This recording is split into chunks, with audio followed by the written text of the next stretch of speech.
বন্ধু সম্রাট পরীক্ষায় প্রথম হওয়ার পর প্রধান শিক্ষক খুশি হয়ে বললেন, খুব ভালো, আশা করি ভবিষ্যতেও তুমি এমন রেজাল্ট করবে।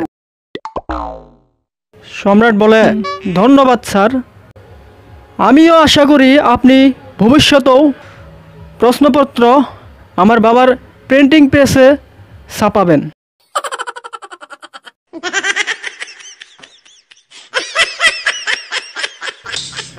সেদিন এক মনোবিজ্ঞানী আমাকে বলে, যদি দুনিয়াটা পাল্টে দিতে চান তাহলে বিয়ে করার আগেই চেষ্টা করুন। আমি বললাম, কেন, বিয়ের পরে সমস্যা কি? মনোবিজ্ঞানী বলে, কারণ বিয়ের পর আপনি দুনিয়া তো দূরের কথা, নিজের ঘরের টিভির চ্যানেলটাও নিজের ইচ্ছায় চালাতে পারবেন না।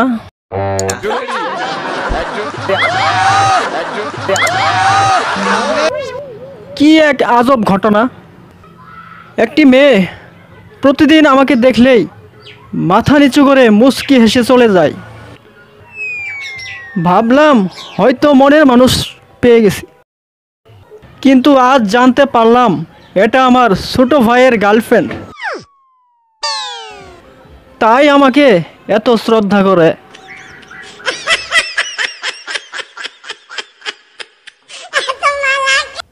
কিছুদিন আগে আমার এক বন্ধু রেগে গিয়ে বউকে দুটি থাপ্পড় মারার পর বন্ধু বলল, একজন মানুষ শুধু ওই মানুষকেই আঘাত করে যাকে সে সবচেয়ে বেশি ভালোবাসে।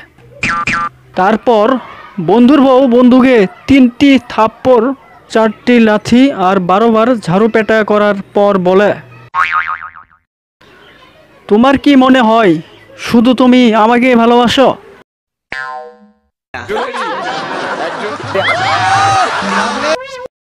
একদিন অফিসের বসকে বললাম, স্যার আমার বেতন বাড়ান। স্যার বলে, সম্ভব না।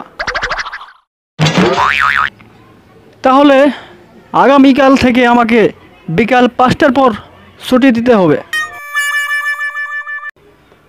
বস বলে, কেন? আমি সন্ধ্যার পর থেকে মধ্যরাতে অটোরিকশা চালাবো, কারণ বর্তমান দ্রব্যমূল্যর ঊর্ধ্বগতিতে এই বেতন দিয়ে সংসার চালানো খুবই কষ্টকর। বস বলে, ওকে, তবে অটো চালাতে চালাতে মধ্যরাতে তুমি যদি ক্ষুধার্ত হয়ে যাও, কমলাপুর রেল স্টেশনের দক্ষিণ পাশে আইসো। বললাম, কেন? বস বলে, মধ্যরাতে আমি ওইখানে পরোটা ভাজি বিক্রি করি।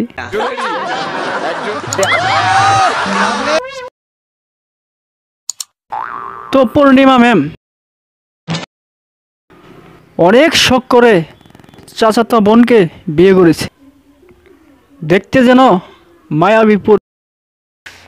হতচ্ছাড়িটা উঠতে বসতে ভাইয়া ডাকে। আমি বললাম, ভাইয়া ডাকসকে? বর বলে ডাকতে পারস না?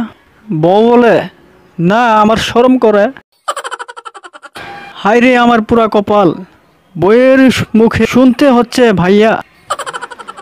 বিয়ের কয়েক মাস পর আমি অফিসে বসে কাজ করতেছিলাম, হঠাৎ আম্মু ফোন দিয়ে বলে বউ আমার অসুস্থ হয়ে পড়েছে। আমি তাড়াহুড়া করে বাড়িতে চলে আসি। বাড়িতে আসতে দেখি সবাই আমার দিকে তাকিয়ে মিটমিট করে হাসছে। আমি কাউকে কিছু না বলে আমার রুমে চলে আসি। বিছানায় দেখি বউ আমার শুয়ে আছে। আমি বউয়ের কাছে গিয়ে কপালে হাত দিতেই বউ ঘুম থেকে উঠে পড়ল। আমি বললাম, কি হয়েছে তোমার? বউ আমার কানে ফিস ফিস করে বলে, আপনি মামা হতে চলেছেন।